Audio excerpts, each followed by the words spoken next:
munaasabad si weyn loo soo agaasimay kana soo qayb galeen gudoomiyaha gobolka Sool Cabdullaahi Jaamac Diiriye isduwaha isboortiga ee dhalinyarada Jaamac Khaliif laguna qabtay dugsiga hoose dhexe Gol Khaatumo ayaa lagu gudoonsiiyay koob iyo abaalmarino kale dhalinyarada ka qayb gashay tartan kubadda cagta ah oo loo dhigay ilaa 8 kooxood oo ka ciyaara magaalada Laascaanood ugu horeyntiina waxaa furay munaasabadaasi Cabdirasaaq Jaamac Gille oo kamid ah guddiga soo qaban qaabiyay koobkan wuxuuna sheegay inay garteen sidii dhalinyarada loogala dagaalami lahaa balwada iyo waxyaabaha aan wanaagsanayn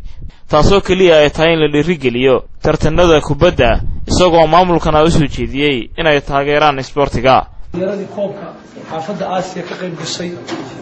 inaynu gudoonsino koobkii kooxda heerka koowaad gashay ee koobka qaaday kooxda heerka labaad gashay iyo dhalinyaro kale oo la gudoonsiinayo abaalmarino ay mutaysteen dhalinyaradi maanta xaaladda lagu jiro haddii dhalinyaradii de waxyaalo badan oo ay ku mashquulaan hadaan yahay maanta waqti waxa ugu badan dhalinyarada haysta waxa weeye oo mukhadaraadka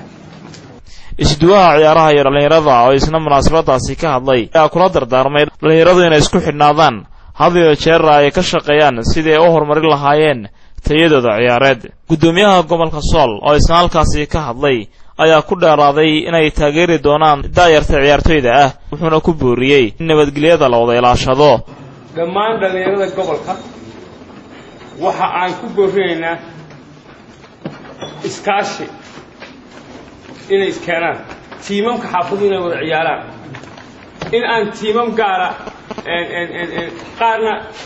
cagta la saarin qaarna sare loo qaaday xisbilaha dhalinyaradu inay waxbarashada iyo isboortiga xoojiyaan